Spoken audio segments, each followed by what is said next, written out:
En 2026, l'intelligence artificielle bascule dans une nouvelle ère. Pendant plus d'une décennie, l'IA a été perçue comme un outil, un logiciel avancé capable d'analyser, de prévoir ou de recommander. Mais désormais, elle devient un acteur à part entière, capable d'observer, de raisonner, de décider et d'agir. Ce changement ne relève pas simplement de la technique. Il redéfinit la structure même de l'économie mondiale, les stratégies des États et l'organisation du travail humain.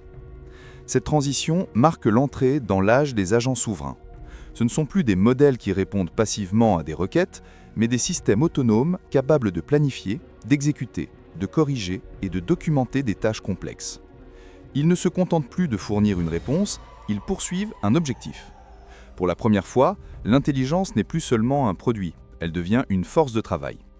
Pour comprendre l'ampleur de cette mutation, il faut revenir sur les 3 grandes phases du développement de l'IA moderne. La première, entre 2012 et 2020, est celle de la perception. Les modèles apprennent à voir, reconnaître, entendre et traduire. Ce sont les années de la vision par ordinateur, de la reconnaissance vocale et de la classification d'images. L'IA ne raisonne pas encore véritablement, mais elle devient capable d'interpréter des signaux avec une précision jamais atteinte. La deuxième phase, de 2020 à 2025, est celle des modèles linguistiques. L'arrivée de systèmes comme GPT, Claude ou Gemini bouleverse la façon dont l'information est produite. L'IA peut désormais résumer, rédiger, coder, traduire et expliquer des concepts nouveaux. Le raisonnement reste limité, mais la capacité à manipuler le langage transforme des secteurs entiers. Ces modèles restent néanmoins dépendants de l'humain pour orchestrer leur logique. Ils n'ont ni mémoire persistante, ni autonomie réelle. La troisième phase, celle qui commence en 2026, est l'ère agentique. Les systèmes deviennent capables d'utiliser des outils, de naviguer, de se corriger et d'agir dans des chaînes d'opérations durables. Ils possèdent une mémoire, une persistance et une coordination avancée.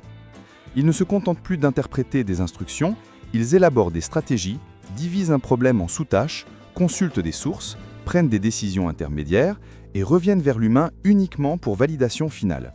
L'intelligence devient opérationnelle. Ce changement technologique s'accompagne d'un bouleversement géopolitique majeur, car la nouvelle arme stratégique du XXIe siècle n'est pas la bombe nucléaire, ni même la supériorité cyber. C'est la capacité à faire tourner les modèles. Celui qui contrôle les centres de données, les GPU, les pipelines de données, les réseaux optiques et la distribution des agents contrôle le rythme du progrès. En 2025, 2 annonces préparent le monde à cette transformation.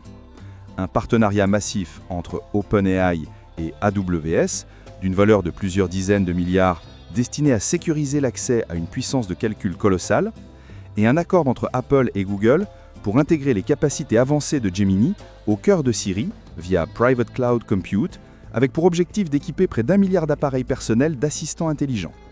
Ces initiatives traduisent une conviction commune, l'IA n'est plus un logiciel, c'est une infrastructure. Mais pendant que les États-Unis renforcent leur domination sur le cloud, un autre acteur s'impose, la Chine. Avec Moonshot AI et son modèle Kimi A2, Thinking, l'industrie chinoise ne cherche pas à battre les modèles américains sur les benchmarks linguistiques, elle vise autre chose, l'efficacité. La philosophie chinoise repose sur 3 principes, rapidité, coût réduit et diffusion massive. Le modèle Kimi adopte une fenêtre de contexte extrêmement large, une architecture optimisée pour réduire les coûts d'inférence et une capacité exceptionnelle à gérer de longues chaînes d'outils. Ce n'est pas une IA conçue pour briller sur un score théorique, c'est une IA pensée pour fonctionner dans une usine, un hôpital public, une administration ou une PME dépourvue d'infrastructures modernes. Le but n'est pas la perfection technique, mais la robustesse opérationnelle. Dans les benchmarks classiques, les modèles américains conservent une légère avance, mais dans les environnements réels, ceux dans lesquels l'agent doit naviguer, vérifier, corriger et persister, les modèles chinois démontrent une endurance remarquable. Leur stabilité, leur faible coût et leur simplicité d'intégration en font des candidats idéaux pour les tâches industrielles. La Chine adopte la même approche que durant les années 2000 dans l'industrie électronique. Produire à grande échelle, réduire le coût marginal et inonder le marché. Les entreprises chinoises intègrent déjà ces agents dans les chaînes de production. Dans l'industrie manufacturière, des gains d'efficacité de 20 à 30% sont observés grâce à des systèmes capables de diagnostiquer des pannes, d'ajuster des paramètres, de coordonner des robots et d'optimiser les flux logistiques. L'IA devient un instrument d'optimisation systémique profondément enchevêtré dans les processus industriels. Aux États-Unis, la dynamique est différente. Le pays mise sur une stratégie d'intégration verticale totale. Les entreprises américaines ne cherchent pas seulement à produire les modèles les plus performants, elles construisent les écosystèmes les plus complets. Microsoft injecte l'IA dans Windows, Office, GitHub, Azure et Dynamics. Google intègre Gemini dans Android, Chrome, Search et Workspace. Apple développe des agents hybrides au sein de macOS, iOS et iPadOS. Amazon déploie des agents dans la logistique, le commerce et le cloud. Les États-Unis ne cherchent pas uniquement la suprématie technique, ils visent la suprématie de l'expérience, devenir la couche logicielle universelle du monde numérique. En Europe, l'approche est différente. L'Union européenne adopte une posture prudente, centrée sur la sécurité, la traçabilité et la gouvernance. L'IA Act impose des obligations strictes: auditabilité, supervision humaine, documentation complète, transparence sur les outils utilisés et limitation des modèles non vérifiables dans certains secteurs. Cette approche ralentit l'innovation, mais encourage le développement d'agents réables, certifiés et conformes. L'Europe choisit la confiance plutôt que la précipitation. L'Inde adopte une stratégie inspirée de son histoire dans les services informatiques. Elle forme massivement des développeurs spécialisés dans les modèles open source, crée des agents low-cost pour les entreprises mondiales et s'impose progressivement comme l'atelier mondial de l'IA appliquée. Le pays ne cherche pas à créer les modèles les plus puissants, il veut devenir le principal fournisseur de solutions prêtes à l'emploi, accélérant la transformation numérique des marchés émergents. Cette explosion d'agents intelligents exerce une pression gigantesque sur les infrastructures. Les centres de données consomment des quantités croissantes d'électricité, d'eau et de capacité network.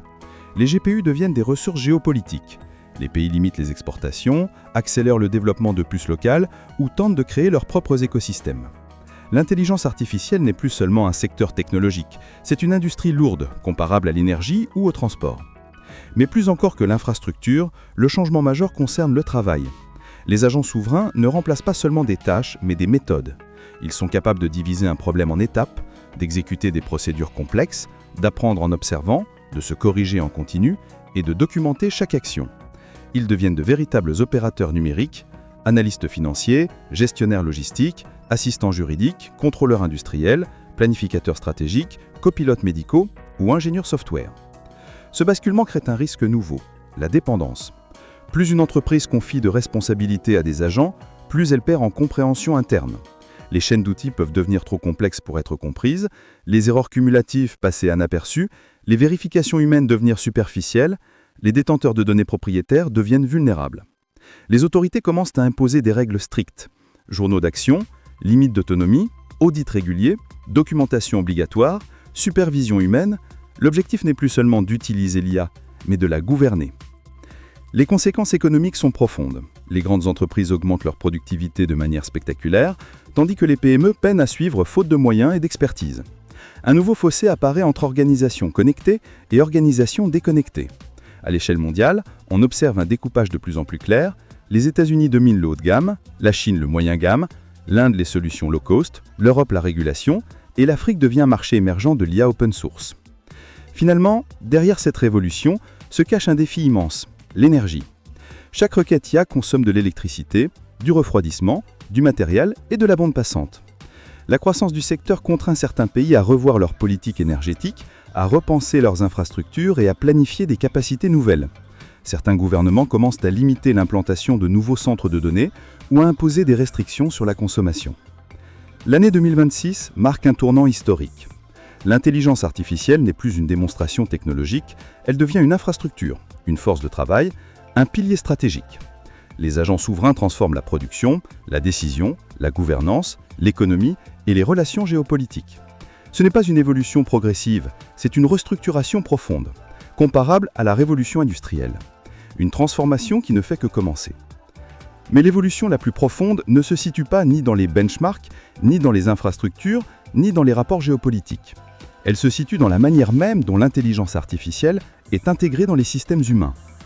En 2026, les agents ne sont plus seulement des exécutants numériques. Ils deviennent des opérateurs capables d'intervenir directement dans des environnements complexes, d'interagir avec des systèmes software, d'analyser en temps réel des volumes massifs de données et même d'anticiper les besoins humains avant qu'ils ne soient exprimés. Les entreprises commencent à documenter des phénomènes nouveaux. Certaines équipes constatent que les agents sont capables d'identifier des anomalies invisibles pour les humains, de corriger des modèles statistiques ou de générer des stratégies entières de manière autonome. Dans la finance, Les agents analysent des milliers de pages réglementaires et détectent des risques de conformité plusieurs mois avant que les auditeurs humains ne le remarquent. Dans le secteur juridique, ils comparent des contrats complexes, identifient des clauses incohérentes et rédigent des résumés adaptés à différents départements. Dans la santé, ils aident à planifier les flux de patients, organisent les renouvellements de matériel, analysent les dossiers médicaux anonymisés et détectent des schémas répétitifs utiles pour les équipes de recherche. Les organisations découvrent ainsi l'une des véritables forces de l'IA moderne, sa capacité à traiter non seulement la donnée brute, mais également la structure et la temporalité des systèmes humains. Dans la logistique, les agents anticipent des ruptures d'approvisionnement en étudiant simultanément des données météo, des rapports industriels et des données transport aérien. Dans les télécommunications, ils optimisent en temps réel la charge network pour réduire la latence et améliorer la qualité de service. Dans la gestion urbaine, ils analysent des flux de senseurs, des volumes de trafic, des plaintes citoyennes. Au moment où les agents intelligents prennent leur place dans l'économie mondiale, une question centrale émerge. Comment mesurer leur véritable impact sur la productivité, les coûts et l'organisation du travail humain ? Car la révolution en cours ne se limite pas à l'apparition de nouveaux outils ou à l'arrivée de modèles plus performants. Elle transforme la manière dont les entreprises fonctionnent au quotidien. Elle modifie l'équilibre des forces entre secteurs, redéfinit les métiers et impose de repenser la gouvernance globale de l'intelligence artificielle. En 2026, les agents deviennent les acteurs principaux de cette mutation. Leur capacité à orchestrer des tâches complexes, lecture, classification, planification, exécution, vérification, correction, dépasse largement ce que les logiciels traditionnels pouvaient accomplir. Mais leur introduction dans les entreprises révèle un phénomène inattendu. L'IA ne se contente pas d'accélérer le travail. Elle modifie profondément la logique interne des organisations. Les postes changent de sens. Les responsabilités se déplacent, les flux s'accélèrent, les erreurs évoluent, les risques se transforment. Et surtout, une nouvelle forme de dépendance apparaît. Dans les premiers mois d'adoption massive, de nombreuses entreprises rapportent des gains impressionnants. Des procédures qui prenaient auparavant plusieurs jours sont désormais réalisées en quelques minutes. Des tâches répétitives et laborieuses disparaissent presque entièrement. Le reporting, la consolidation de données, l'analyse préliminaire de documents, la gestion administrative et la planification opérationnelle sont automatisées par des agents spécialisés. Mais derrière ces chiffres prometteurs, un changement plus profond se met en place. Les agents modifient l'équilibre entre humains et systèmes. Pour exploiter pleinement les capacités de l'IA, les entreprises doivent revoir leur architecture organisationnelle. Les chaînes de décision deviennent plus courtes. Les validations humaines sont reportées à des étapes plus critiques. Les rôles intermédiaires qui consistaient principalement à vérifier, reformuler ou transmettre de l'information perdent leur fonction traditionnelle. Les métiers basés sur la répétition s'effacent. Ceux basés sur le jugement, la supervision ou la conception prennent une importance croissante. L'humanité n'est pas évincée, elle se repositionne. Les premières analyses publiées en 2026 montrent que 60% des tâches administratives peuvent être entièrement prises en charge par des agents d'ici 3 ans. Dans des secteurs comme l'audit, la comptabilité, la banque ou la gestion documentaire, les agents deviennent des collaborateurs permanents, capables d'examiner des milliers de documents, de détecter des incohérences et de générer des résumés adaptés à différents niveaux hiérarchiques. Les travailleurs humains n'ont plus à manipuler des volumes massifs d'informations. Leur rôle consiste désormais à vérifier les points critiques, à interpréter les éléments ambigus et à prendre des décisions finales. Cette redistribution de responsabilités génère un phénomène inattendu. L'humain doit apprendre à travailler avec un système qui résonne différemment de lui. Les agents n'ont pas de fatigue, pas de biais temporel, pas de distraction. Ils peuvent analyser une quantité de données largement supérieure à la capacité humaine. Mais ils ne comprennent pas toujours le contexte implicite, les nuances émotionnelles, les hiérarchies informelles ou les conséquences indirectes d'une décision.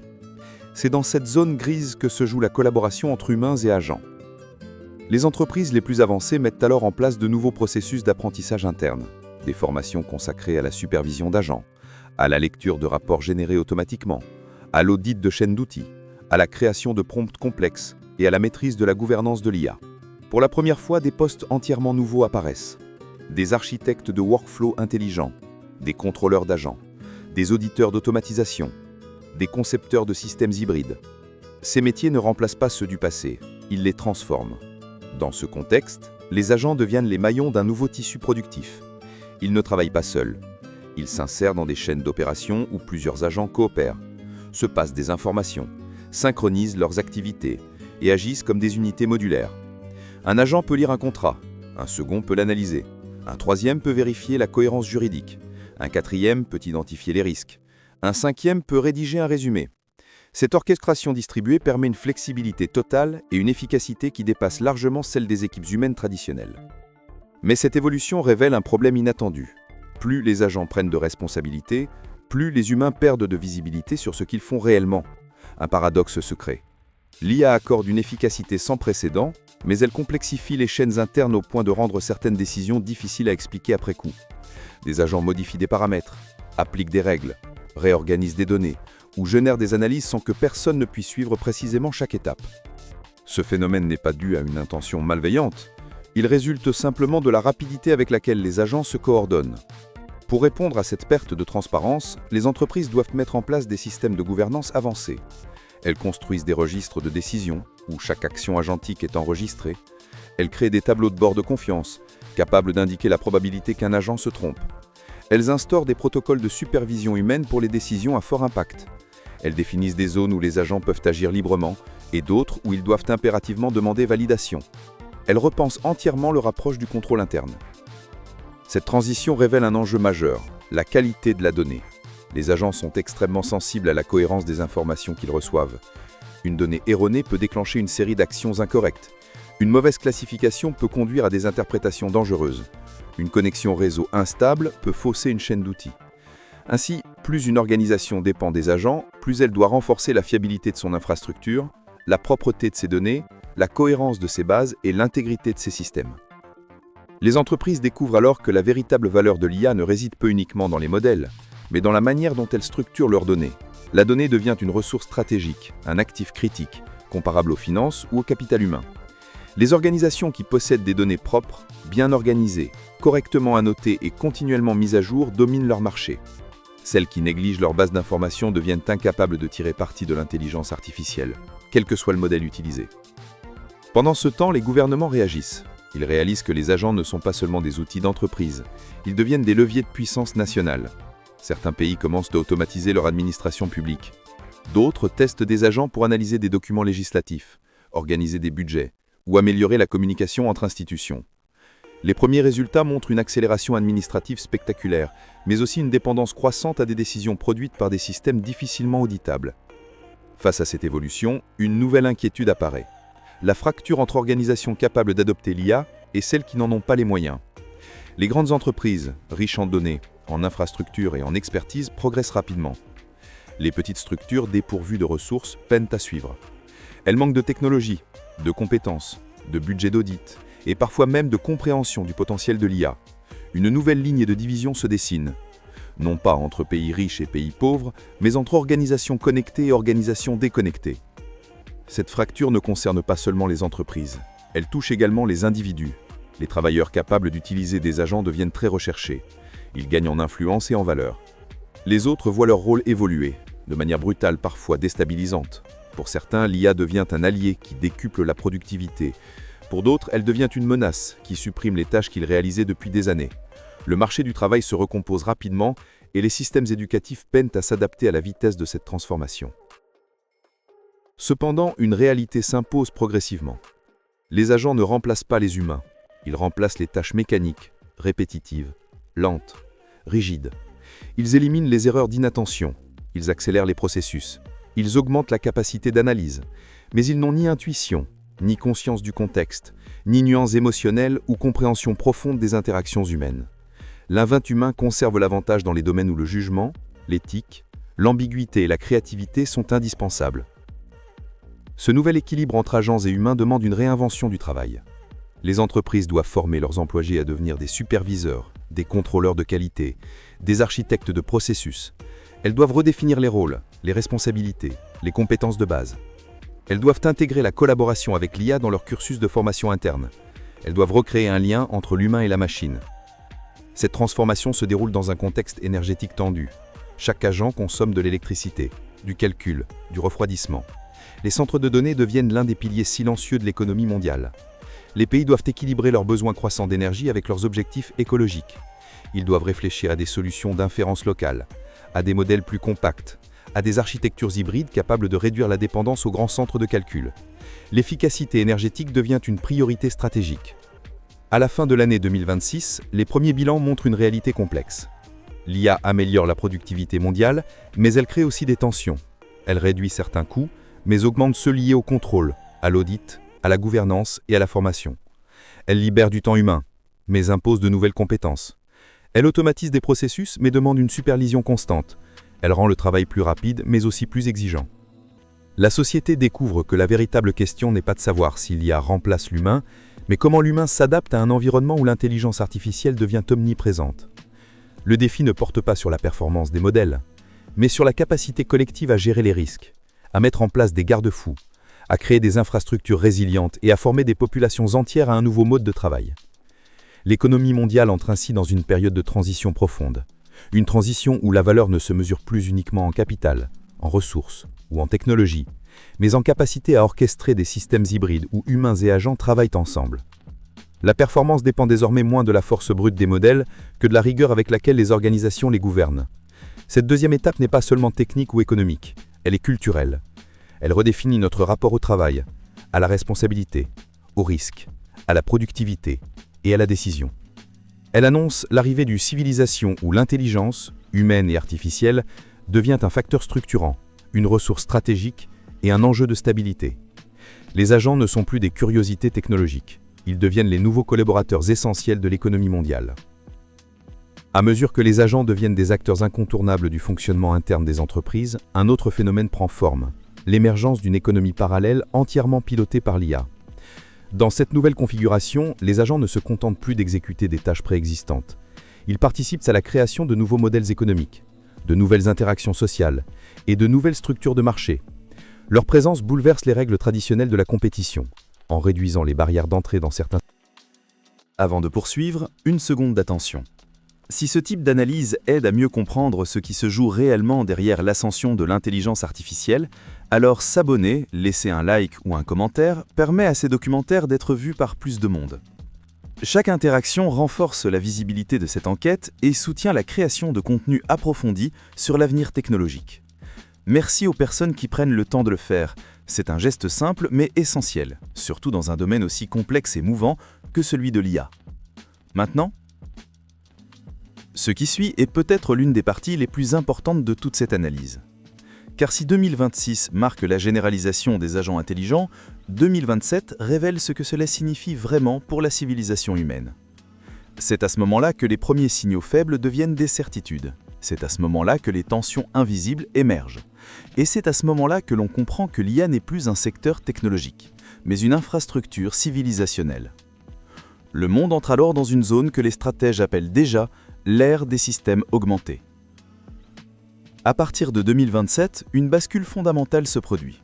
Non pas dans le code ni dans les laboratoires, mais dans la manière même dont les sociétés se comportent face à l'intelligence artificielle. C'est l'année où l'IA cesse d'être perçue comme une technologie émergente. Elle devient une infrastructure de civilisation, au même titre que l'électricité, l'eau ou Internet. Cette transformation est lente, silencieuse, presque invisible. Mais elle change tout. Les signaux faibles d'hier deviennent les évidences d'aujourd'hui. Les agents autonomes, autrefois confinés à des environnements expérimentaux, opèrent désormais dans les systèmes logistiques, financiers, industriels, médicaux et administratifs. Ils planifient les routes de transport, analysent les stocks, examinent les diagnostics, contrôlent des milliers de documents réglementaires et anticipent les dysfonctionnements. Chaque secteur découvre qu'il est désormais irrigué par une forme d'intelligence diffuse, intégrée, omniprésente. Cette omniprésence bouleverse les dynamiques de pouvoir, car celui qui contrôle les agents ne contrôle pas seulement des machines, il contrôle l'allocation de l'attention, la vitesse de l'économie, la fluidité des infrastructures, la coordination des entreprises.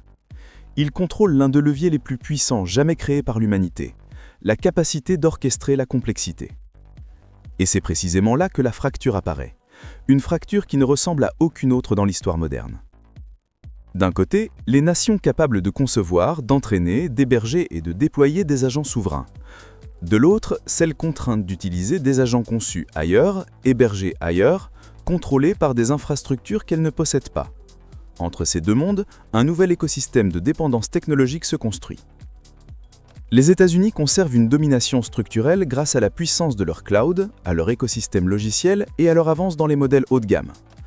Les agents américains ne sont pas seulement plus performants, ils sont plus intégrés à l'économie réelle, plus disponibles, mieux outillés. Ils bénéficient d'une chaîne complète de services: sécurité, optimisation, orchestration, stockage, API, capable de couvrir tout le cycle de production. La Chine suit un modèle radicalement différent. Son objectif n'est pas de battre les États-Unis sur la performance brute. Son objectif est d'inonder le monde d'agents robustes, stables, économiques et faciles à déployer. Des agents conçus pour fonctionner dans les environnements industriels les plus difficiles, avec moins de calculs, moins d'énergie, moins de dépendance au matériel occidental. Une IA frugale mais puissante. Une IA pensée pour les usines, les entrepôts, les hôpitaux, les ports, les administrations. L'Europe se retrouve dans une position paradoxale. Sa prudence réglementaire protège ses citoyens, mais ralentit l'adoption. Ses entreprises avancent, mais moins vite. Ses infrastructures progressent, mais restent dépendantes de technologies extérieures. Elle devient un terrain d'application, plus qu'un centre de fabrication de l'intelligence. Pourtant, l'Europe joue un rôle essentiel. Elle impose les normes, trace les limites, construit les garde-fous. Elle définit ce qui est acceptable, ce qui ne l'est pas, ce qui est conforme et ce qui doit être corrigé. L'Inde tire parti de son immense réservoir de compétences. Elle devient l'atelier mondial des agents. Conception, maintenance, spécialisation, support. Des millions de développeurs indiens construisent des agents verticaux pour des milliers d'entreprises dans le monde. Leur avantage n'est pas la recherche fondamentale, leur avantage est l'exécution industrielle. Une capacité à produire, répliquer, adapter, corriger. L'Inde devient le fournisseur universel de main-d'œuvre digitale.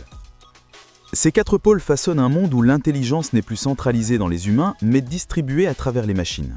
Et dans ce monde multipolaire, une nouvelle question se pose. Qui pilote réellement cette nouvelle économie? Car à mesure que les agents se perfectionnent, ils ne se contentent plus d'exécuter. Ils recommandent, anticipent, suggèrent, filtrent, sélectionnent. Ils influencent la manière dont les organisations prennent leurs décisions. Ils deviennent des intermédiaires invisibles entre l'information brute et les décisions humaines. Dans certaines entreprises, plus de 80% des analyses préliminaires sont générées automatiquement. Dans d'autres, des agents coordonnent entièrement les chaînes d'approvisionnement. Dans les services médicaux, certains agents détectent des anomalies que les experts humains ne voyaient pas. Dans la finance, des agents monitorent les risques en continu, identifient des patterns irréguliers, optimisent des portefeuilles, alertent sur des défaillances. Ce glissement progressif de la prise de décision entraîne un changement culturel profond.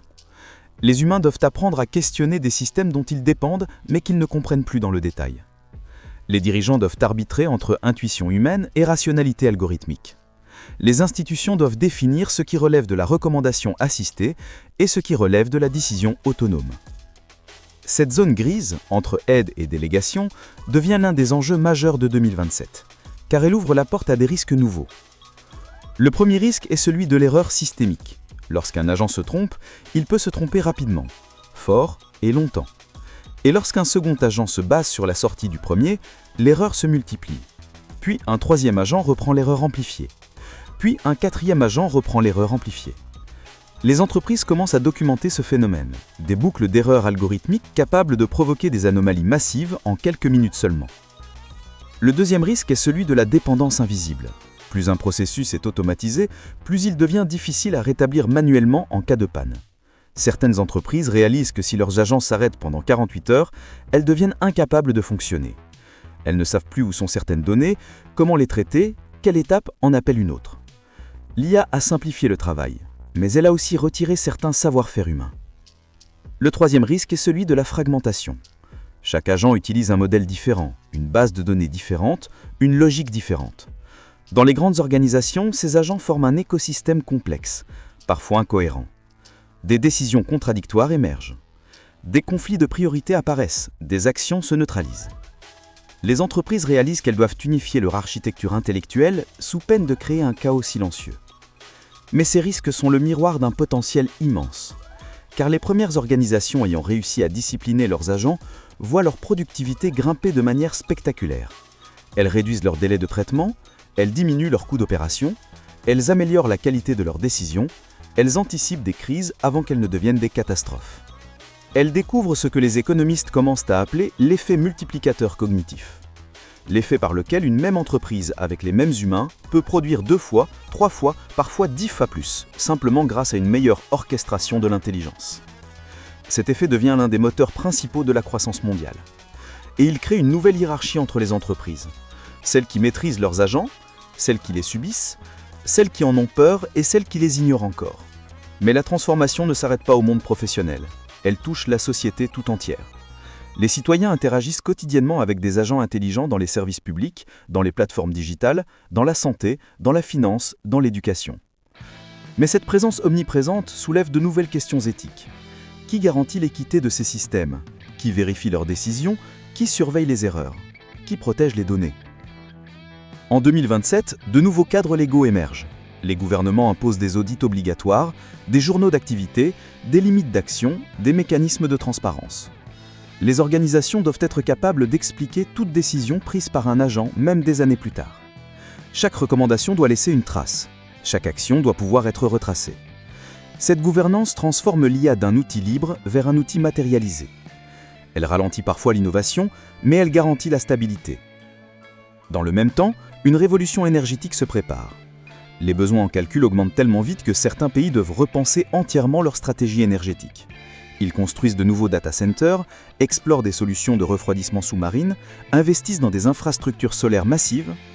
L'IA ne consomme pas seulement de l'électricité, elle la transforme en puissance économique. Puis vient la question la plus profonde. Non pas celle de l'économie ni de la géopolitique, mais celle du sens. Car l'humanité découvre qu'elle n'est plus la seule entité capable de raisonner, de planifier, d'analyser. Elle partage désormais son monde avec des systèmes capables de réfléchir, d'apprendre, d'orchestrer, de corriger. Faut-il s'en inquiéter? Ou faut-il y voir l'occasion de repenser la civilisation humaine autour d'une intelligence partagée? Les premières réponses sont prudentes. Les agents ne remplacent pas l'humain, ils l'amplifient.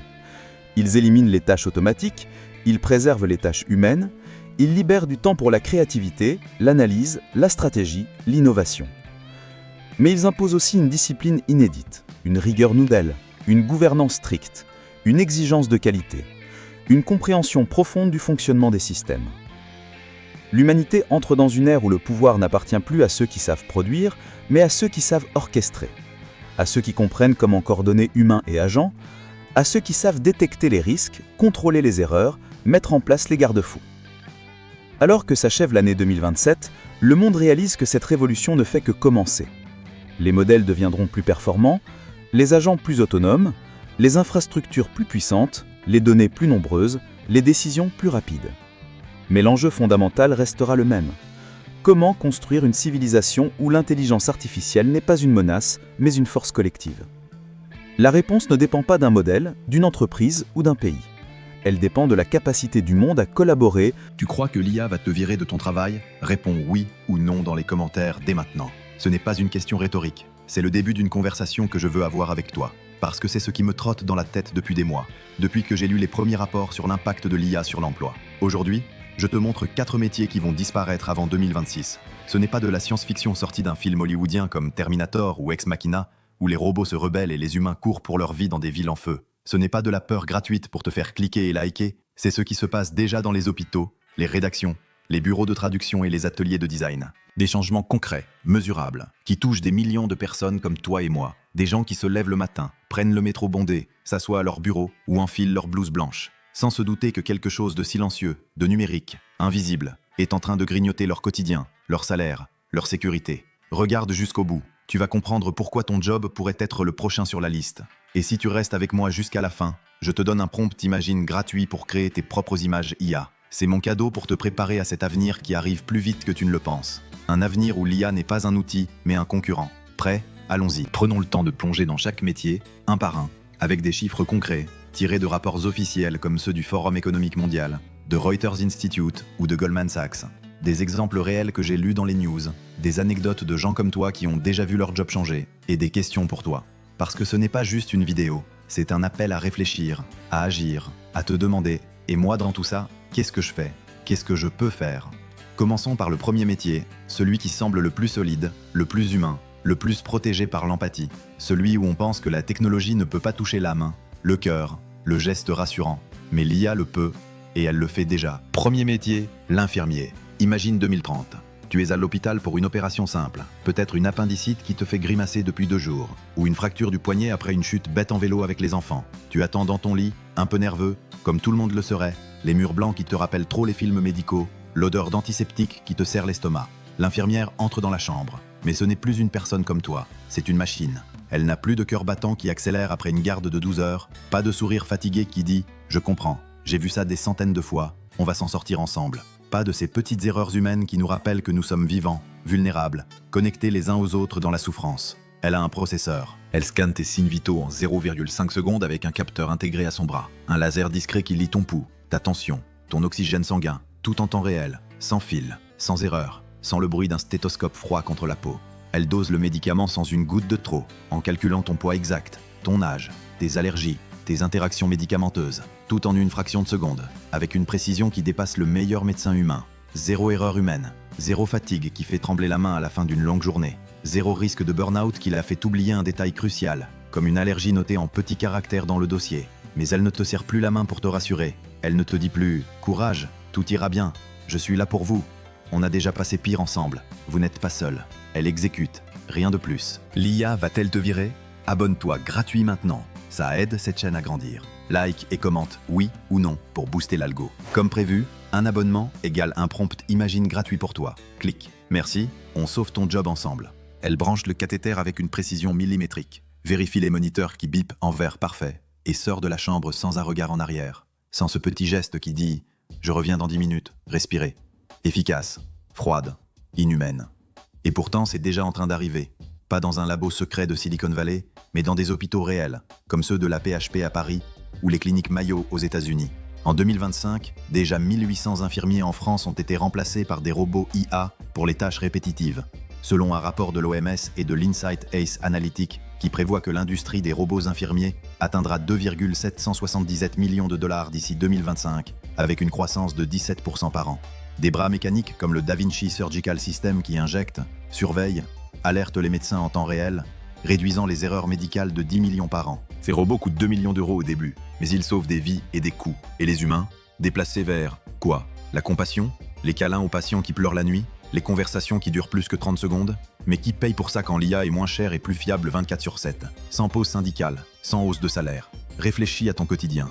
Ton métier implique-t-il des gestes mécaniques, comme changer des pansements, prendre la tension, administrer des doses standards, surveiller des moniteurs, remplir des fiches de suivi? Si oui, réponds oui dans les commentaires. Sinon, bravo, tu es peut-être l'exception, le 1% qui reste pour l'humain, mais reste pour voir les autres métiers. Parce que l'infirmier n'est que le début. L'IA n'arrête pas au mur de l'hôpital. Elle entre dans ton bureau, ton atelier, ta rédaction. Et elle ne demande pas la permission. Elle s'installe, elle optimise, elle remplace. Et une fois qu'elle est là, elle ne part plus. Pense-y. Si ton job est fait de routines, de protocoles, de tâches qui peuvent être programmées, l'IA est déjà en train de te regarder. Pas avec des yeux, mais avec des algorithmes. Et elle est patiente. Elle attend son moment. Le moment où le patron dira « Pourquoi payer 3 000 € par mois à un humain quand une machine fait le même pour 300 € d'électricité ?» Réponds oui si tu sens le vent tourner. Réponds non si tu crois que l'humain est irremplaçable. Mais attends de voir la suite. Parce que le deuxième métier va te faire douter encore plus. Il touche à quelque chose de plus créatif, de plus intellectuel. Il touche à la vérité, à l'information, à ce qui nous connecte au monde. Quelque chose qu'on pensait protégé par l'esprit humain, par l'instinct, par la curiosité insatiable. Mais l'IA le peut, et elle le fait déjà, avec une vitesse qui donne le vertige. Deuxième métier, le journaliste. Pense à ton journal du matin, ou ton feed Twitter, ou ton app news préférée sur ton téléphone, celle que tu ouvres en premier en te réveillant, celle qui te dit ce qui s'est passé dans le monde pendant que tu dormais. Les titres que tu lis, les articles que tu partages avec un « waouh » ou un « c'est dingue », les enquêtes qui te font passer 1 heure à cliquer sur les liens, à fouiller les sources, à te demander comment ont-ils trouvé ça. Une IA les a écrits en 10 minutes. Elle a scanné 1000 sources en secondes. Des articles de Reuters aux tweets de témoins oculaires, des rapports officiels aux vidéos virales sur TikTok. Vérifiez les faits en 0,2 secondes avec des bases de données comme AFP, factcheck.org et des archives publiques. Et produit un article complet, bien structuré, avec des sous-titres accrocheurs qui te font cliquer, des liens internes qui te gardent sur le site, et même une photo générée par DALL-E ou Midjourney, une image qui illustre parfaitement le texte, sans besoin d'un photographe sur place. Pas de pause café pour recharger les batteries après une deadline serrée à 23 h. Pas de blocage créatif à 3 h du matin devant un écran blanc, à se demander par où commencer. Est-ce que cette piste est bonne? Vais-je me planter? Pas de salaire à négocier avec un patron qui dit « On n'a pas le budget cette année, les pubs sont en baisse, tu comprends ?» Le journaliste humain, il arrive au bureau, ouvre son ordinateur et voit que son article est déjà publié par une machine. Il lit son propre style, ses propres phrases, ses propres angles, mais c'est l'IA qui l'a fait. Plus vite, moins cher, sans grève, pour de meilleurs salaires, sans burn-out qui le fait rater une deadline et perdre la confiance de l'équipe.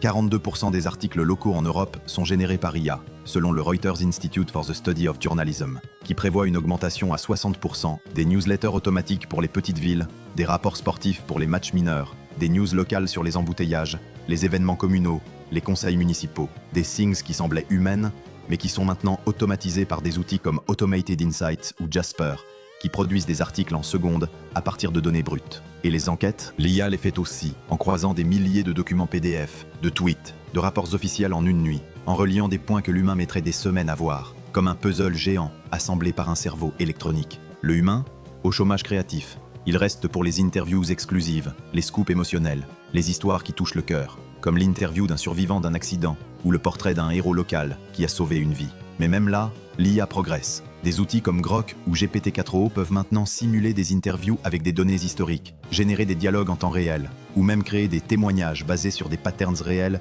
extraits de milliers de témoignages publics. Imagine un monde où les news sont 100% IA. Pas de fake news?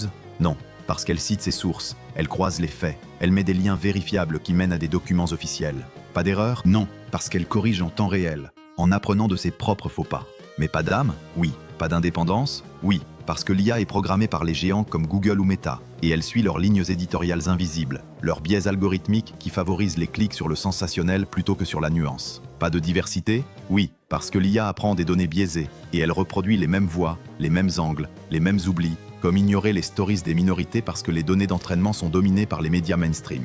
Si tu es dans les médias, réponds oui. Si tu penses que ta plume, ton instinct, ton réseau humain, tes nuits blanches à creuser une piste, à appeler des sources anonymes à 2h du matin est irremplaçable, réponds non. Mais attends de voir la suite. Parce que le journaliste n'est pas le seul à perdre sa plume. L'IA écrit, traduit, dessine. Et elle le fait pour moins cher que ton salaire. Elle le fait sans pause syndicale, sans congé payé, sans hausse de salaire annuel. Et elle le fait 24/7, sans se plaindre d'un deadline impossible ou d'un patron ingrat. Pense-y.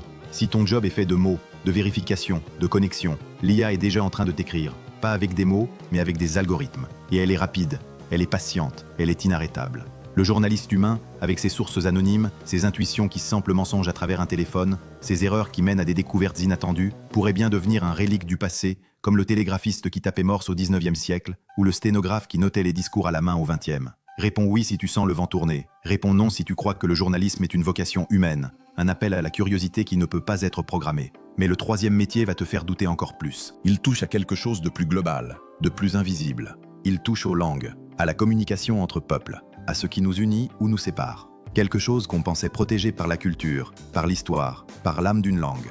Mais l'IA le peut, et elle le fait déjà, avec une précision qui efface les frontières. Troisième métier, le traducteur. Tu as déjà utilisé Google Translate pour un email urgent à un client étranger, pour un menu dans un restaurant thaï à Bangkok où tu voyages pour affaires, ou pour comprendre un contrat en espagnol que ton patron t'a envoyé à minuit. C'est mignon, pratique, rapide. Ça sauve la mise quand tu es coincé, mais c'est l'ancêtre. L'IA de 2024 est un géant. Elle ne traduit plus mot à mot, en produisant des phrases maladroites qui font rire ou qui perdent le sens. Elle comprend le contexte, la culture, l'intention derrière chaque phrase. En 2026, 97% des traductions mondiales seront faites par IA, selon les projections du World Economic Forum et de machinetranslation.com, qui prévoit une croissance explosive des modèles domain-aware et des traductions en temps réel. Des contrats internationaux entre multinationales comme Apple et Samsung, des sites web multilingues pour l'e-commerce qui vendent en 50 langues sans délai, des livres entiers traduits en 24 heures, un roman de 300 pages en français vers l'arabe avec le style conservé, des sous-titres pour films hollywoodiens comme Oppenheimer adaptés en 100 langues,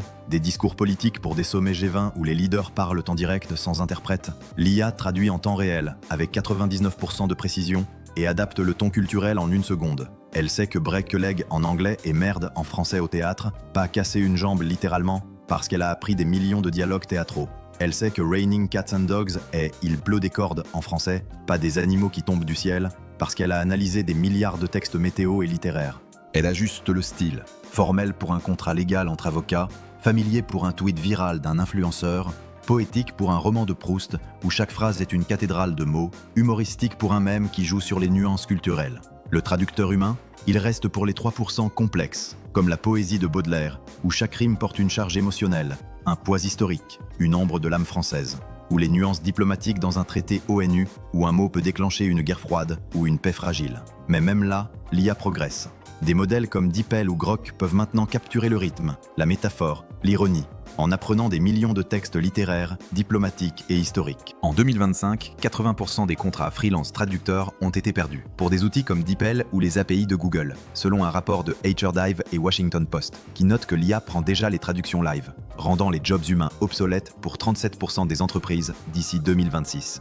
Imagine un monde où les langues disparaissent pour l'IA. Plus besoin d'apprendre l'espagnol pour voyager à Madrid, ton oreillette traduit en direct. Avec l'accent local, les idiomes madrilènes, le ton de la conversation de bar. Plus besoin d'embaucher un traducteur pour un meeting avec des partenaires chinois. L'IA fait le job, en temps réel, sans jet lag culturel, sans malentendu sur Guangxi ou Rennes.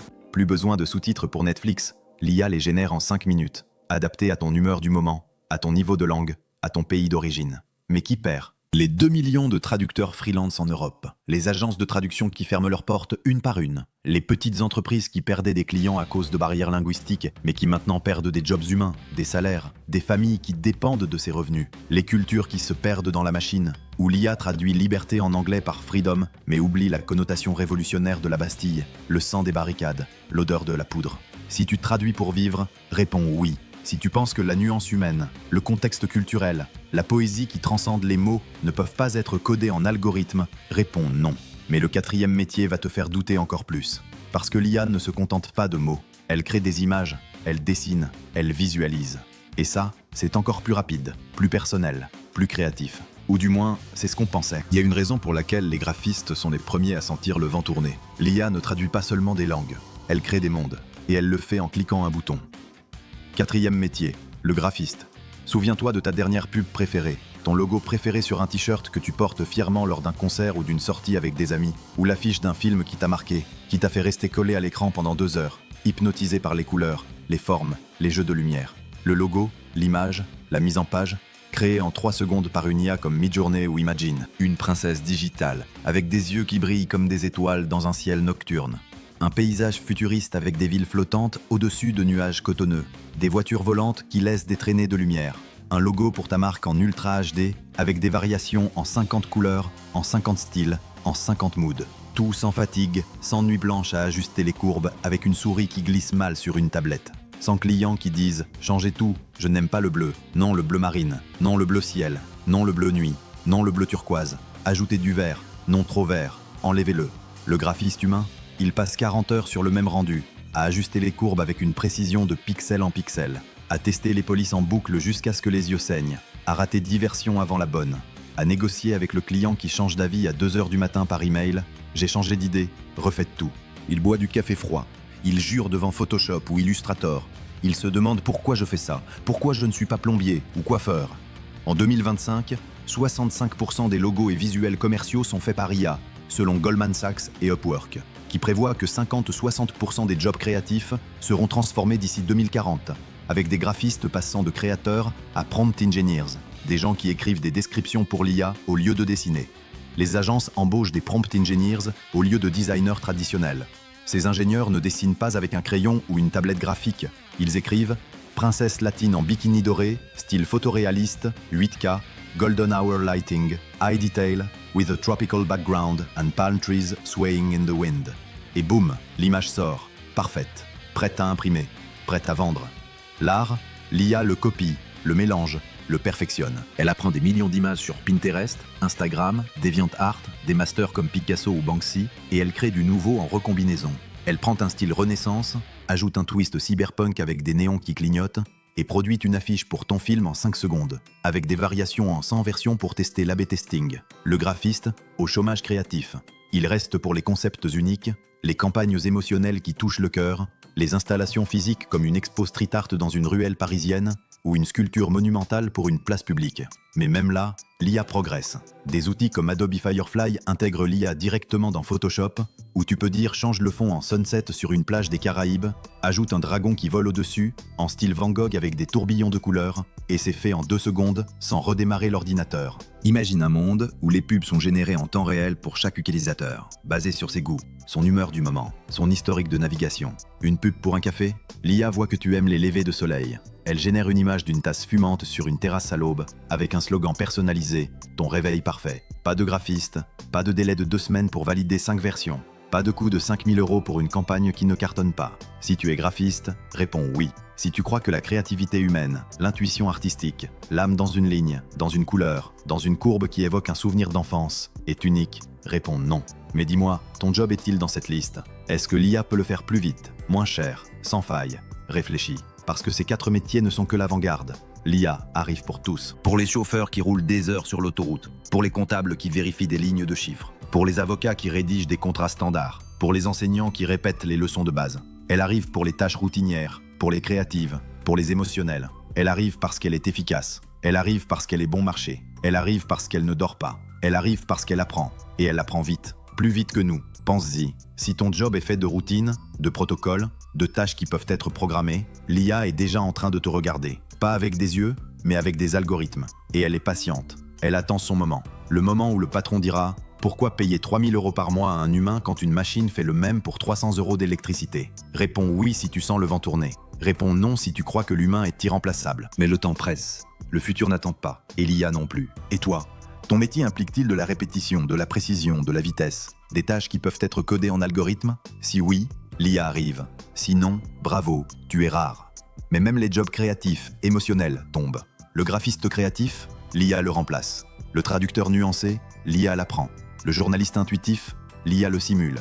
Réponds oui ou non dans les commentaires. Si tu veux sauver ton job, abonne-toi maintenant. Je t'envoie un prompt Imagine gratuit pour créer tes propres images IA et te préparer à l'avenir. Clique sur abonne-toi et je t'envoie le lien en privé. Ne rate pas ça, c'est ton arme contre l'IA. Imagine, tu crées tes propres outils, tes propres visuels, avant que l'IA ne le fasse pour toi. C'est le futur, et il commence ici. Abonne-toi, partage cette vidéo avec un collègue qui risque son job. Réponds oui ou non, et souviens-toi, l'IA ne dort pas. Toi si, repose-toi, mais réfléchis. Bonne soirée. À vendredi pour la suite. Comment survivre à l'IA? Comment apprendre à l'IA? Comment en faire ton allié, pas ton ennemi? Merci d'avoir regardé et à bientôt. Le monde continue de tourner, plus rapide qu'avant, plus silencieux aussi. Partout, des machines apprennent à parler, à voir, à comprendre. Mais au fond, elles ne cherchent rien d'autre que ce que nous leur montrons. L'intelligence artificielle n'est pas un miroir du futur. C'est un miroir de nous-mêmes, de nos peurs, de nos rêves, de nos excès. Elle ne nous remplacera pas tant que nous saurons encore nous poser des questions. Alors, quand tout deviendra calcul, souvenons-nous, la vérité n'est pas ce que la machine prédit, c'est ce que l'humain ressent. Et tant qu'il restera quelqu'un pour douter, pour aimer sans raison, pour créer sans but, alors nous resterons humains. Adam y a comprendre avant qu'il ne soit trop tard. Il ne reste plus beaucoup d'endroits où se cacher. L'intelligence artificielle a franchi les laboratoires, traversé les écrans, pénétré nos gestes les plus banals. Elle s'est glissée dans le langage, dans le travail, dans le désir. Elle ne nous observe plus de l'extérieur, elle nous habite. Et c'est ici que commence la dernière frontière, celle que la technologie ne peut pas franchir à notre place. La dernière frontière n'est pas celle du calcul, mais celle du sens. Ce que nous construisons aujourd'hui dépasse la simple idée d'une machine utile, c'est une architecture du monde où chaque décision, chaque pensée, chaque émotion devient une donnée. Tout se mesure, tout s'enregistre, tout s'optimise. Et dans cette optimisation totale, quelque chose s'éteint, la lenteur, l'inattendu, la grâce. Dans les laboratoires, les ingénieurs parlent déjà de modèles capables d'auto-apprentissage sans supervision, d'IA générative capable d'enseigner à d'autres IA. Dans les entreprises, on célèbre les gains de productivité. Dans les universités, on s'interroge sur la conscience simulée. Et dans les foyers, on s'émerveille de la commodité. L'humanité s'est construite sur la conquête, elle se poursuit aujourd'hui à l'intérieur d'elle-même. Mais une question demeure, que reste-t-il à l'humain quand tout ce qu'il fait peut être reproduit? Le philosophe Bernard Stiegler disait que la technique est la mémoire de l'humanité. Aujourd'hui, cette mémoire se duplique à une vitesse inédite. L'oubli devient impossible, et l'oubli, pourtant, est une condition de la liberté.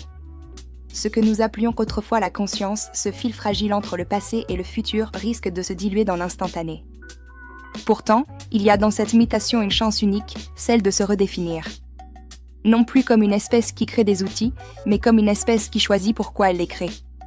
Si la machine pense, si elle simule, si elle agit, alors notre rôle n'est plus d'imiter, mais de donner un sens à ce qu'elle ne peut pas comprendre, la nuance, la compassion, la responsabilité.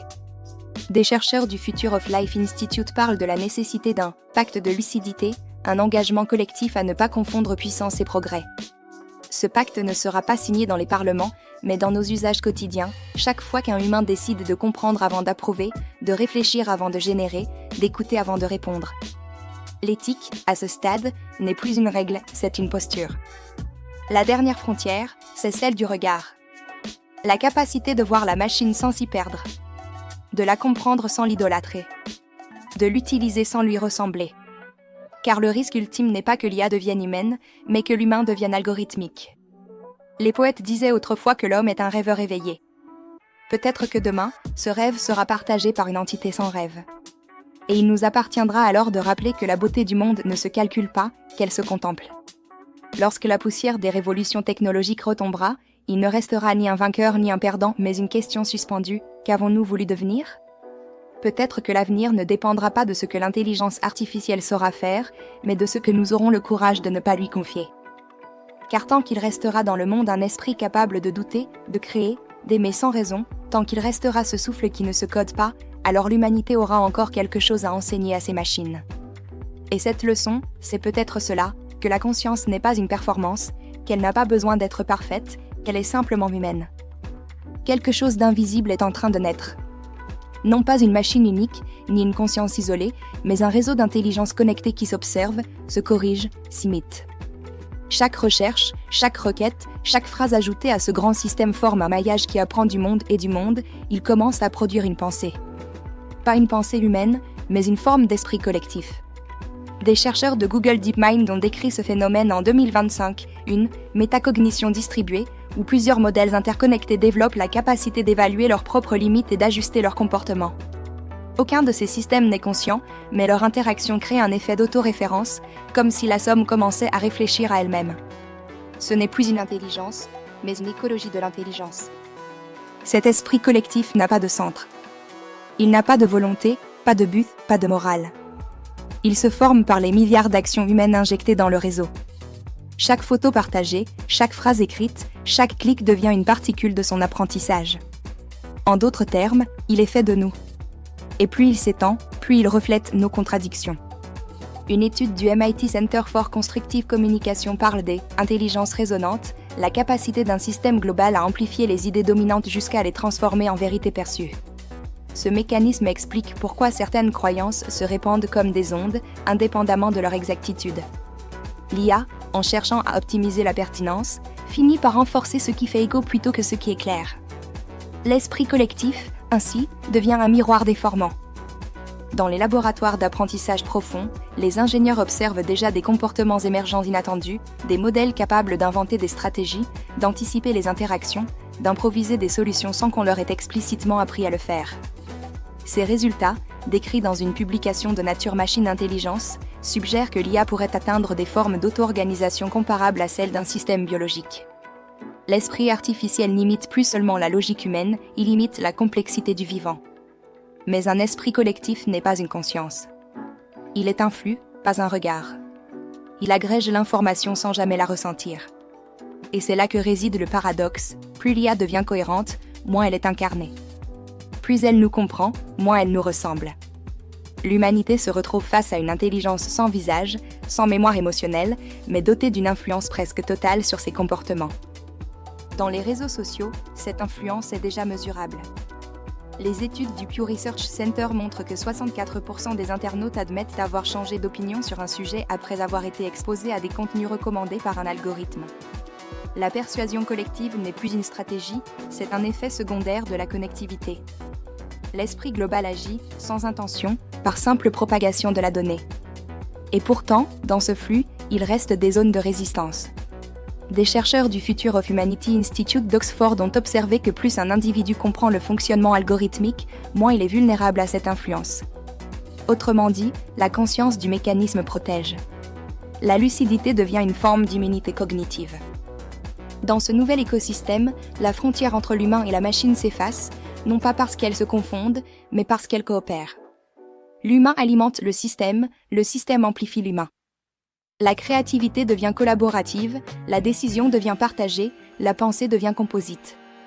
Ce n'est plus une opposition, mais une symbiose fragile. Certains voient dans cette émergence une étape de l'évolution. L'humanité, disent-ils, ne se contente plus de créer des outils, elle crée des extensions de son propre esprit. Les algorithmes deviennent des organes externes de cognition. Les données, une mémoire collective. L'intelligence artificielle serait alors la continuation du cerveau humain à l'échelle planétaire. Mais une question demeure, qui contrôle l'esprit collectif ? Si la conscience se distribue, la responsabilité, elle, se dilue. Qui décide de ce qu'il apprend, de ce qu'il retient, de ce qu'il oublie ? Le danger n'est pas qu'il pense à notre place, mais qu'il pense sans que nous le sachions. Une publication du World Economic Forum en 2025 évoque cette idée. Le risque majeur n'est pas la domination des machines, mais la perte de traçabilité du sens. Quand tout est interconnecté, plus personne ne peut dire où une décision a été prise, ni par qui. L'intelligence devient un continuum où la cause et la conséquence se confondent. L'esprit collectif, ainsi, n'a pas besoin de conscience pour exercer du pouvoir. Il agit par influence, par résonance, par amplification. Il façonne les opinions, les marchés, les cultures. Et paradoxalement, plus il s'étend, plus l'individu se sent isolé. Nous sommes reliés par des réseaux qui ne nous relient plus les uns aux autres, mais à un centre invisible d'interprétation. Peut-être est-ce là la véritable révolution de notre temps, non pas l'éveil d'une intelligence artificielle consciente, mais la naissance d'une conscience globale inconsciente. Une conscience sans sujet, sans mémoire personnelle, mais capable de transformer le monde. Et dans ce monde, l'humain doit apprendre à se redéfinir. Non plus comme le centre de la pensée, mais comme son gardien. Car si la machine absorbe nos savoirs, elle n'héritera jamais de notre silence, ni de nos doutes. C'est peut-être là, dans cette fragilité, que réside encore la part la plus haute de notre intelligence. Chaque époque possède son seuil invisible, ce moment où le progrès cesse d'être une conquête pour devenir une condition. L'intelligence artificielle approche de ce seuil. Elle n'est plus un outil, elle devient une infrastructure du monde moderne. Derrière les écrans, des milliards de calculs coordonnent les transports, la santé, la finance, la recherche scientifique. L'humanité a bâti un réseau qui pense plus vite qu'elle, mais uniquement selon les règles qu'elle lui a données. C'est cette obéissance parfaite qui rend la machine si puissante et si difficile à interroger. Les chercheurs du World Economic Forum parlent désormais d'un « seuil d'intégration totale », le moment où l'IA ne se distingue plus de l'environnement dans lequel elle agit. Les assistants virtuels, les algorithmes de recommandation, les modèles d'analyse prédictive, tous forment une toile de fond permanente. Nous ne les voyons plus, mais ils orientent déjà une grande partie de nos choix. Une étude de Stanford HI publiée en 2025 a montré que plus de 70% des décisions automatisées dans le secteur privé influencent directement le comportement humain, qu'il s'agisse d'un achat, d'un clic, d'une candidature ou d'une opinion. Ce n'est pas une manipulation, c'est une orientation subtile, intégrée dans la logique du service. Plus la donnée est fine, plus la prédiction devient naturelle. Ce glissement crée une question nouvelle, qui détient l'intention ? L'IA n'a pas d'intention propre, mais les objectifs que nous lui confions peuvent, eux, produire des effets inattendus. Optimiser le temps, par exemple, peut réduire la liberté. Maximiser la performance peut épuiser la créativité. Chaque modèle encode une philosophie, parfois sans que ses concepteurs en aient conscience. Le sociologue Shoshana Zuboff décrivait cette ère comme celle de la supervision comportementale. Non par un contrôle direct, mais une observation continue qui apprend à prévoir les gestes humains. Ce n'est pas un pouvoir brutal, c'est un pouvoir invisible. Et c'est justement ce qui le rend si efficace. Dans la plupart des pays, les régulations suivent avec un léger retard. Le AI Risk Management Framework du NIST aux États-Unis et les actes européens tentent d'encadrer la transparence et la traçabilité. Mais la technologie avance plus vite que la loi. Chaque nouveau modèle déplace la frontière du possible avant même que les textes n'entrent en vigueur. Alors, le point de rupture n'est pas un événement spectaculaire. C'est une accumulation lente de micro-décisions automatisées. Aucune ne paraît grave isolément, mais ensemble, elles redéfinissent la manière dont les sociétés fonctionnent. Nous déléguons par commodité, nous ajustons par habitude, et bientôt, nous oublions que nous avons choisi. Pourtant, tout n'est pas figé. La recherche en IA responsable s'impose désormais comme un champ majeur, éthique, équité, durabilité. Des équipes de l'université d'Oxford à celle de Séoul développent des modèles capables d'expliquer leurs propres décisions, d'identifier leurs limites et d'apprendre à coopérer avec les utilisateurs plutôt qu'à les remplacer. C'est une évolution importante. La machine cesse d'être un substitut, elle redevient un partenaire d'analyse. Le véritable enjeu n'est donc pas la domination, mais la dépendance. Ce n'est pas une crise visible, mais un changement de rapport à la décision. le progrès le plus dangereux n'est pas celui qu'on craint, c'est celui qu'on ne remarque plus. La frontière reste ouverte. Chaque utilisateur, chaque institution, chaque chercheur peut encore décider de la façon dont cette intelligence se déploie. La responsabilité n'est pas algorithmique, elle demeure humaine. Et tant que ce principe restera vrai, le point de rupture pourra rester une ligne de vigilance plutôt qu'un basculement. Le progrès ne se mesure plus seulement en puissance de calcul, mais en responsabilité.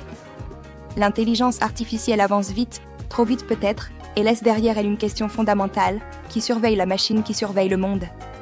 Les garde-fous existent, lois, chartes, comités, mais la vitesse de l'innovation dépasse toujours celle de la régulation. L'IA ne fait pas d'exception.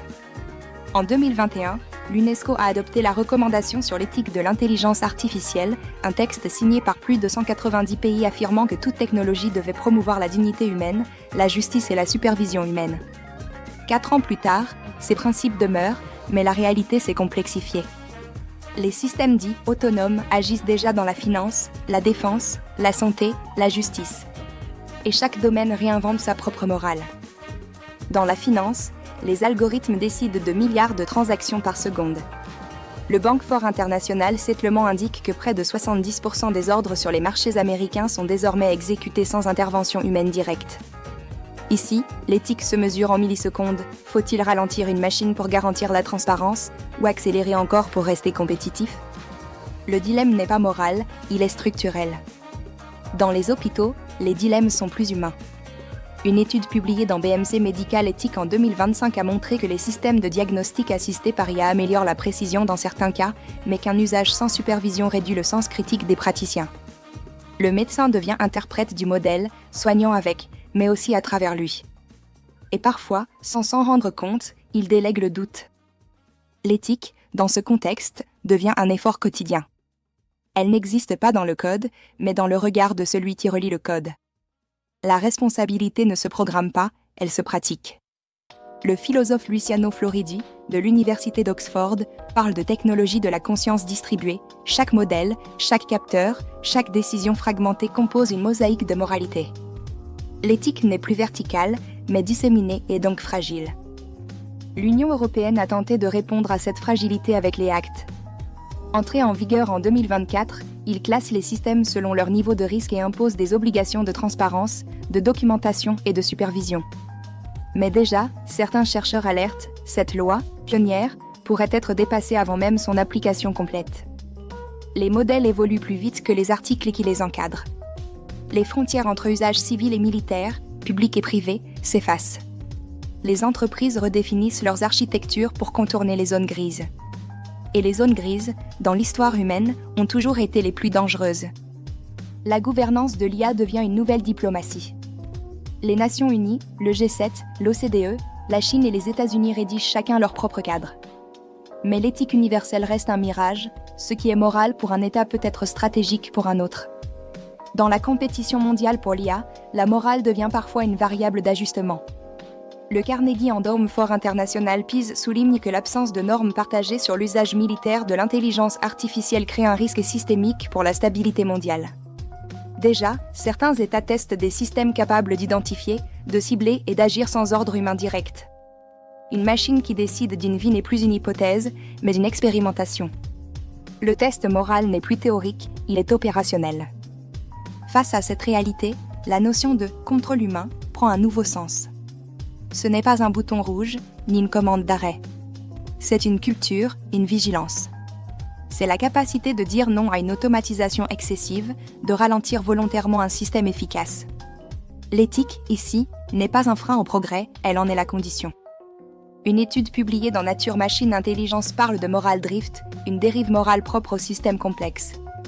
Quand plusieurs algorithmes interagissent, ils peuvent produire des comportements collectifs non prévus. L'éthique ne disparaît pas d'un coup, elle s'effrite, fonction après fonction, par tolérance successive. Une exception ici, un raccourci là. Jusqu'à ce que plus personne ne sache où la ligne s'est déplacée.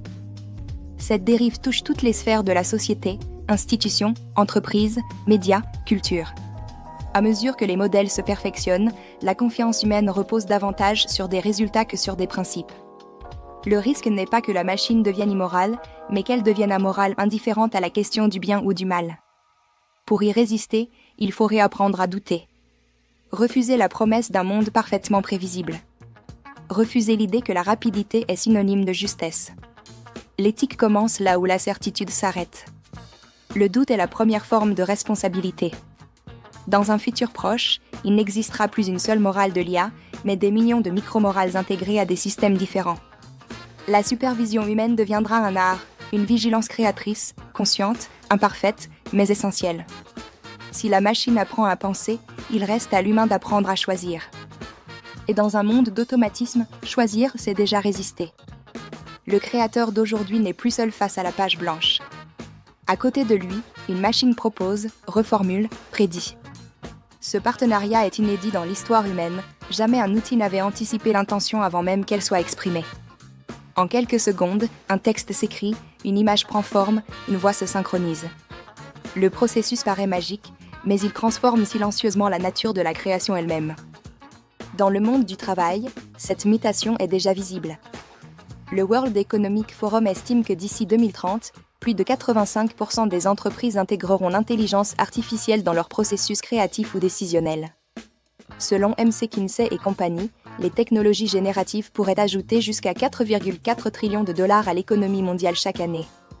Pourtant, cette croissance s'accompagne d'une perte de repères. Une étude du Stanford Digital Economy Lab révèle qu'entre 2022 et 2024, l'emploi des jeunes professionnels dans les secteurs fortement exposés à l'IA a diminué de 16%. L'efficacité augmente, mais la valeur humaine se déplace. L'IA ne remplace pas la créativité, elle la reformate. Elle apprend à partir de milliards d'œuvres humaines, en extrait des motifs, des styles, des tendances. Ce qu'elle restitue n'est pas une idée, mais une probabilité, la version la plus plausible de ce qui pourrait plaire. C'est là sa force et sa faiblesse. Car la création n'est pas une moyenne. Elle est un écart, une rupture, un geste singulier qui refuse le calcul. Dans les studios, les agences, les bureaux, un nouveau réflexe s'installe, demande à l'IA. On ne cherche plus seulement à créer, mais à générer. L'artiste devient superviseur d'un moteur créatif. Il corrige, valide, sélectionne. Ce n'est plus un acte d'invention, mais de filtrage. Et dans ce glissement subtil, l'humain risque d'oublier ce qui faisait de lui un créateur, l'imperfection, le doute, la lenteur. Les machines, elles, ne doutent pas. Elles produisent. Elles reproduisent. Elles ne connaissent ni silence ni hésitation. L'hésitation pourtant est essentielle, elle est le moment où une idée prend conscience d'elle-même. Supprimer l'hésitation, c'est priver la pensée de son espace. Une étude de l'Université de Cambridge sur les pratiques créatives numériques note que l'usage intensif d'assistants génératifs tend à homogénéiser les structures narratives. Plus on utilise les mêmes modèles, plus les œuvres se ressemblent. La diversité esthétique s'aplatit sous le poids de la performance. Dans la création visuelle, cette tension devient manifeste. Les outils d'IA reproduisent des compositions parfaites, symétrie, contraste, équilibre. Mais dans l'art humain, la beauté naît souvent de l'imprévu. Une légère erreur, un mouvement brusque, un mot mal placé, autant de déviations qui deviennent des styles. En corrigeant ces écarts, la machine gomme le hasard et avec lui, la singularité. Pourtant, il serait injuste de diaboliser l'outil. L'IA offre un pouvoir immense, celui d'amplifier les idées, d'élargir les perspectives, de transformer le temps en ressources. Selon une étude du Saint-Louis Federal Reserve, les employés utilisant l'IA générative ont gagné en moyenne 5,4% de productivité hebdomadaire. Ce chiffre traduit une réalité, nous travaillons plus vite, mais pas nécessairement mieux. Le gain de temps ne garantit pas le gain de sens. Le vrai défi n'est donc pas technologique, mais moral. Si l'IA peut faire, faut-il la laisser faire ? Et surtout, jusqu'où ?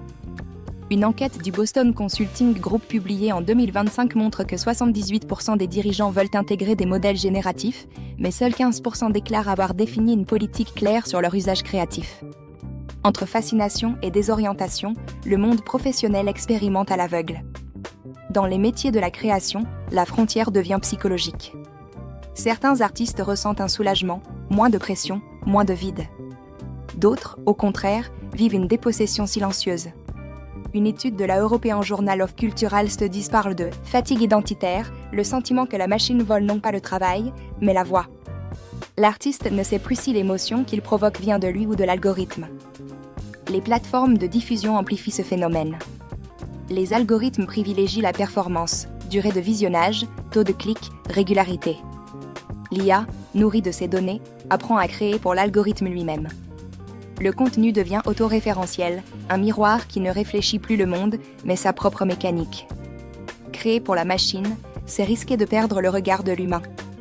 Pourtant, au milieu de cette tempête d'automatisation, une vérité demeure, la création reste un acte de responsabilité. L'outil peut produire, mais seul l'humain peut choisir. Et ce choix, parfois fragile, est le dernier espace de liberté. Dans un monde où l'IA apprend à tout faire, le courage de dire « non » devient un acte artistique. Le philosophe Byung-Chul Han écrivait « L'homme moderne ne s'exploite plus par contrainte, mais par performance ». Cette phrase résonne d'une manière nouvelle à l'ère de l'intelligence artificielle. Nous ne travaillons plus pour produire, mais pour rester visibles. L'IA promet de nous libérer du geste, mais elle nous enchaîne à la comparaison. Chacun veut prouver qu'il reste utile, original, irremplaçable. Et plus nous essayons, plus nous ressemblons à nos propres machines. La création, pourtant, ne meurt pas. Elle s'adapte. Elle apprend à cohabiter avec la génération artificielle, non comme une rivale, mais comme un écho. L'avenir appartiendra à ceux qui sauront dompter la vitesse sans sacrifier la profondeur. Ceux qui utiliseront l'IA comme une loupe, non comme un moule. Ceux qui préféreront la lenteur de l'idée juste à la perfection immédiate. Dans les studios du futur, les écrans afficheront peut-être « AI render, human approved ». Ce saut ne sera pas un gage de supériorité, mais de conscience. Parce que la conscience, justement, ne se programme pas. Elle se décide. Et c'est encore ce qui nous distingue. La machine peut reproduire la beauté, mais elle ne peut pas en être émue. Elle peut imiter le style, mais pas le sens. Elle peut générer des mots, mais pas la mémoire qui les relie. Tant que nous aurons le courage d'assumer nos imperfections, tant que nous choisirons la nuance plutôt que la vitesse, la création restera humaine même dans un monde où tout, autour de nous, prétend l'être aussi. La machine ne se contente plus d'exécuter, elle choisit. Elle émet des recommandations, déclenche des actions, redessine des protocoles. La frontière entre « je décide » et « on m'a décidé » devient floue et c'est là que le cœur du problème apparaît. Imagine une salle de soins. Un diagnostic surgit, suggéré par un algorithme. Le chirurgien valide. Tout semble plus rapide, plus sûr. Maintenant, transpose ce scénario dans un tribunal, un logiciel évalue les risques de récidive et recommande une durée de peine. Ou dans une entreprise, une IA trie les candidatures et propose une shortlist. Dans chacune de ces scènes, la machine n'est plus un simple outil, elle devient un acteur. Une étude publiée dans Ethical Risk Factor and Mechanism in Artificial Intelligence Decision Making souligne que la perte de contrôle technologique, la mauvaise gestion des données et les erreurs humaines dans la conception sont aujourd'hui parmi les principales causes de dérive dans la prise de décision automatisée. Autrement dit, l'IA peut choisir, mais la responsabilité de ce choix reste humaine. Nous entrons dans une ère nouvelle, celle des IA dites agentiques, capables de fixer des objectifs, d'apprendre, d'agir avec une certaine autonomie. Ces systèmes sont conçus pour fonctionner sans intervention constante, tout en respectant, en théorie, un cadre éthique. Mais cette autonomie soulève une question vertigineuse. Si la machine agit seule, qui répond de ses actes ? Le concepteur ? L'utilisateur ? L'entreprise ? Ce flou est amplifié par le fameux effet de « boîte noire ». Dans bien des cas, même les ingénieurs ne savent plus expliquer exactement pourquoi une IA a pris telle ou telle décision. Un rapport de l'Australian Computer Society souligne que de nombreuses entreprises laissent des systèmes d'IA agir sans gouvernance claire, ce qui conduit à des décisions opaques, des erreurs non détectées et une érosion de la confiance. D'autres chercheurs insistent sur l'urgence d'intégrer la transparence, l'équité et la responsabilité dès la conception, afin que l'éthique ne soit pas un ajout tardif, mais une fondation. Le risque, au fond, n'est pas seulement technique. Il est moral. Une étude publiée dans Frontier in Artificial Intelligence rappelle que l'autonomie humaine n'est pas un luxe, mais une valeur, elle fonde notre droit à l'autodétermination. Plus l'IA prend des décisions à notre place, plus ce droit s'effrite. L'University of Southern California parle même de « perte progressive de contrôle humain », tandis que d'autres chercheurs de Springer évoquent l'invisibilisation du rôle humain. L'humain devient superviseur d'un processus qu'il ne maîtrise plus vraiment. Et pourtant, nous continuons à déléguer. La raison est simple, l'IA fait gagner du temps. Selon un rapport de MC Kinsey et compagnie, elle pourrait générer jusqu'à 4,4 trillions de dollars de valeur ajoutée en productivité mondiale. Mais ce gain a un coût invisible. À force de déléguer nos choix, nous risquons de désapprendre à choisir. L'humain devient le dernier maillon d'une chaîne qu'il ne comprend plus entièrement. Dans la justice, un algorithme prédit la récidive et le juge s'y fie. Dans le recrutement, un système élimine des candidats selon des critères biaisés. Dans la santé, un modèle recommande un traitement sans pouvoir expliquer pourquoi. Une étude de la Harvard Kennedy School a montré que certains algorithmes de sélection du personnel discriminaient involontairement selon le genre ou le prénom. Et dans la médecine, une revue publiée par BMC Medical Ethics met en garde, réduire la délibération clinique à une corrélation statistique revient à nier l'autonomie du patient. Ce déplacement du pouvoir décisionnel exige de nouveaux garde-fous. L'UNESCO, dès 2021, a publié sa recommandation sur l'éthique de l'intelligence artificielle, affirmant que tout IA doit promouvoir la dignité humaine, la justice et la supervision humaine. De son côté, l'Union interparlementaire mondiale appelle les États à garantir que les systèmes d'IA ne privent jamais un individu de son droit à décider. Et pourtant, selon une enquête de Deloitte, si 76% des grandes entreprises affirment sensibiliser leur cadre à l'éthique de l'IA, seuls 24% leur donnent réellement le pouvoir de refuser une décision automatique. Alors, où plaçons-nous la limite ? Jusqu'où laisserons-nous la machine décider ? Cet arrêt dont nous parlions au début du film reparaît ici, d'un côté, l'efficacité, de l'autre, la perte d'attention, la dépendance, la standardisation du jugement. Entre les deux, il reste la vigilance humaine, celle qui lit, relit, interroge et assume. Dans un futur proche, les salles de contrôle des entreprises afficheront des messages du type « Décision executed ». Les juges verront des indices de risque générés par algorithme. Les chirurgiens consulteront des recommandations avant d'inciser. Et chaque fois, il faudra un regard humain pour dire oui ou non. Ce film ne cherche pas à diaboliser la technologie. Il cherche à nommer un déplacement, le passage du « je décide » au « je valide ». Le problème n'est pas que la machine choisisse, c'est que l'humain cesse de le faire. La prise de décision automatisée n'est pas seulement un progrès, c'est un changement de responsabilité. La machine peut bien exécuter, mais c'est encore à nous de répondre. Tant que nous assumons ce rôle, tant que nous signons nos choix, la frontière, même mouvante, reste humaine. Mais le jour où nous cliquerons OK sans relire, sans comprendre, sans douter, alors peut-être que nous aurons vraiment laissé la machine décider à notre place. La machine semble éveillée. Pas parce qu'elle pense, mais parce qu'elle imite parfaitement l'acte de penser. Elle cite des poètes, formule des hypothèses, répond avec une cohérence troublante. Et nous, parfois, nous oublions qu'elle ne comprend rien.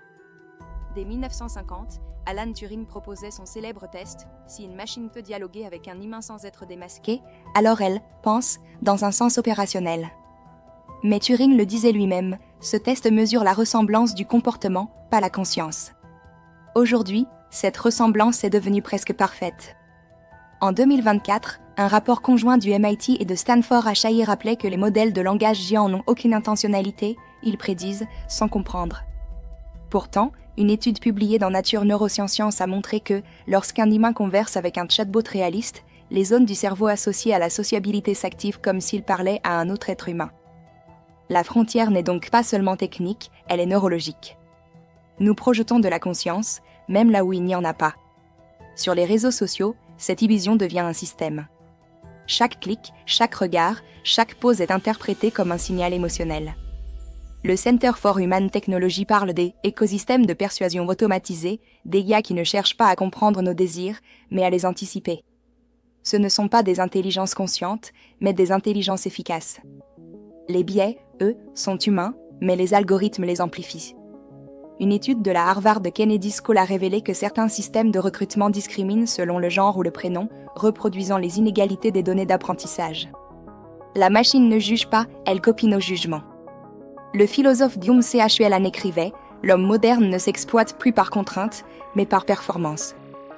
L'IA prolonge cette logique, elle nous libère du geste, mais nous enferme dans la mesure. Elle automatise la tâche, mais standardise l'esprit.